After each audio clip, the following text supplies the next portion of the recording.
kembali lagi di Cerita Cinta Channel. Jangan lupa like, comment, and subscribe ya. Terima kasih. Masih pukul 10 pagi, Niken sudah pulang dan tiba di rumahnya. Sebenarnya dia pulang sejak tadi, cuma muter-muter saja di taman. Setelah agak panas, barulah dia pulang.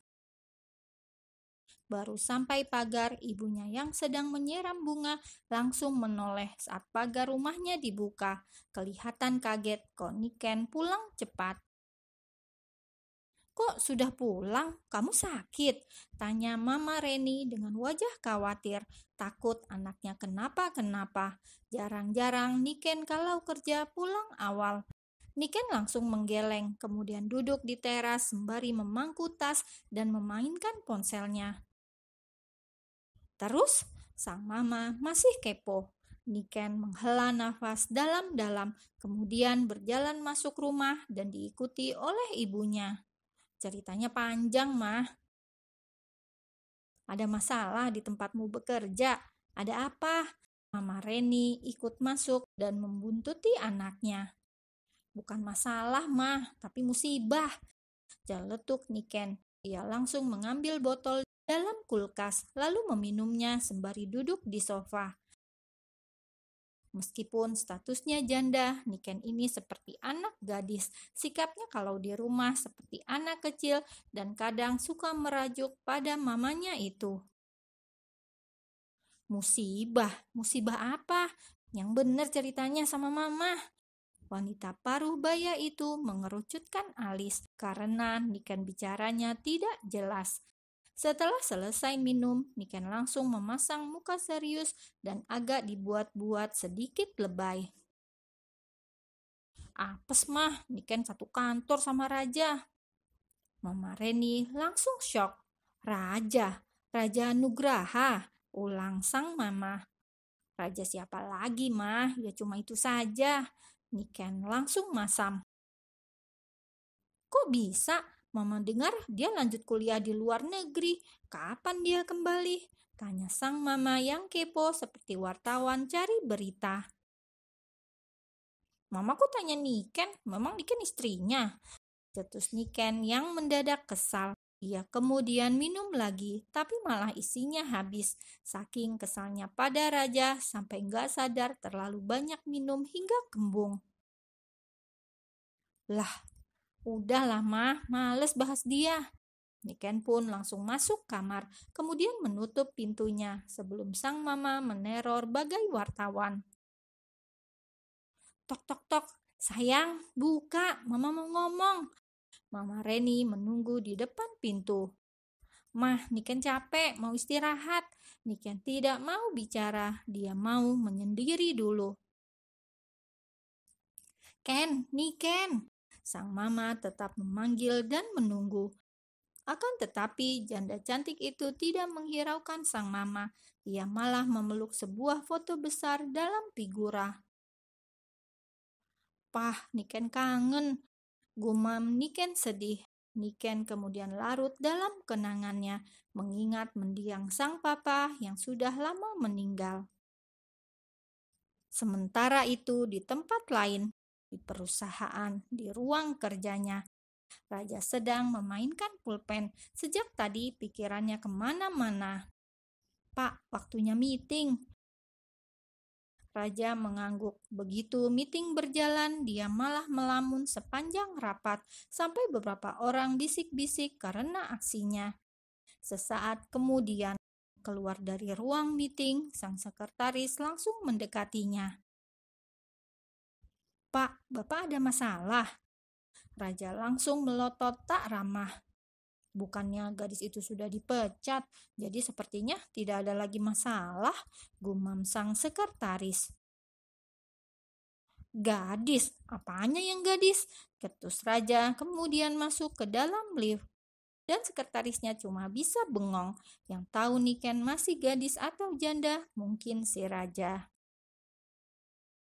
Hari-hari raja kembali normal seperti sedia kala, tapi saat ia lewat lobi dan melihat pilar serta dinding, saat ia mengintimidasi Niken dulu, bayangan wajah Niken malah hadir di pelupuk mata.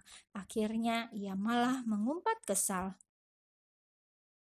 Untuk apa wanita itu muncul? Mengganggu saja. Omelnya kemudian mengalihkan perhatian. Hal yang sama juga dirasakan Niken karena beberapa hari ngelamar sana-sini ditolak. Ia pun memilih membersihkan kamar saja. Ketika sibuk menyapu dan mengepel lantai, tidak sengaja pel-pelannya membentur sesuatu di bawah ranjang. Apa ini? Niken lalu mengintip dan mengulurkan tangannya ke dalam bawah kolong ranjang. Setelah menyentuh sesuatu, ia raih dan tarik keluar. Kotak merah yang tidak asing. Ia kemudian tersenyum kecut. Itu adalah kotak pembungkus hadiah pas ulang tahun pertama jadi istrinya raja. Bibirnya tersenyum sinis dan getir, kemudian membuka kotak penuh kenangan itu. Ngapain juga aku simpen? Coba aku lihat, kalau ada yang bagus, aku simpen, sisanya buang saja. Ucap Niken berbicara pada dirinya sendiri. Ada kartu ucapan berisi kata-kata gombal. Seketika ia mual jika ingat wajah raja. Ada beberapa benda juga, gelang giok, bros, dan cincin. Bukan cincin kawinnya sudah dia buang ke laut, bukan karena banyak uang, tapi karena sakit hatinya terlalu dalam. Udahlah, buang saja, kata Niken lagi. Ia pun keluar kamar, melihat kebun sampai rumah yang sepi, kemudian mulai menyalakan korek, membakar satu demi satu kartu ucapan dan gombalan khas milik raja. Nih, gue bakar. Omelnya kesal pada api yang membakar kertas dan menjadi abu. Ini simpen aja, sayang kalau dibakar, katanya lagi saat melihat gelang-gelang cantik, karena Niken tahu itu belinya di luar negeri.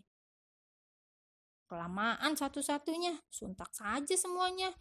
Gumamnya lagi, kemudian menuang seluruh isi kotak di atas api yang mulai padam karena hembusan angin. Ada satu kertas yang nyangkut, karena ada staples yang nempel di dasar kotak. Niken pun mengambilnya dan menatap nanar. Tiba-tiba matanya terasa perih dan bulir bening menetes dari matanya. Niken memeluk kertas yang tidak ikut terbakar tersebut, kertas dengan gambar hitam putih dan sebuah titik kecil di dalamnya. Ia kemudian jongkok dan menutup wajahnya, menangis di depan api yang membakar seluruh kenangannya. Niken, kamu bakar-bakar apa? Baunya asap, protes Mama Reni. Wanita paruh baya itu sampai menutup hidung pakai tangan. Sementara itu, Niken langsung mengelap wajah dan pipinya. Tidak mau kalau mamanya mengerti dia habis nangis. Kalau bisa, mamanya tidak tahu kalau dia sedang bersedih. Sampah, Mah. Niken memasang wajah sebiasa mungkin agar mamanya tidak curiga. Ngapain juga dibakar? Bikin asap, pencemaran, nanti tetangga ngomel-ngomel. Udah, masukin kantong kan bisa, biar dibawa tukang sampah, kata Mama Reni yang kini memeriksa daun-daun di tanaman pot miliknya. Setelah suaminya meninggal, Mama Reni memang sering menghabiskan waktu dengan bunga, mengajak bicara bunga-bunganya itu kalau lagi gabut atau bosan. Sedangkan Niken, dia pun masuk ke rumah. Setelah masuk kamar, dia meletakkan gambar USG anaknya yang belum sempat ia lahirkan. Hanya berusia 5 minggu, hanya Niken dan keluarganya yang tahu, sedangkan raja dan keluarganya tidak ada yang tahu. Tadi kertas USG itu ingin dibakar sekalian, tapi Niken merasa bersalah. Hanya karena belum dilahirkan, bukan berarti dia tidak ada. Hanya karena itu anak raja, bukan berarti dia juga harus melupakan calon bayinya itu. Ada sedikit rasa sesak yang menyusup. Biarlah ia kenang sendiri, karena anak itu pernah ada dalam rahimnya. Niken lantas mengambil tisu, kemudian mengusap gambar USG di tangannya. Ibu gak akan lupa sama kamu, walau kamu belum ibu lahirkan ke dunia ini. Niken menahan nafas, menahan bendungan di matanya yang akan kembali ambrol. Niken memeluk kertas tersebut.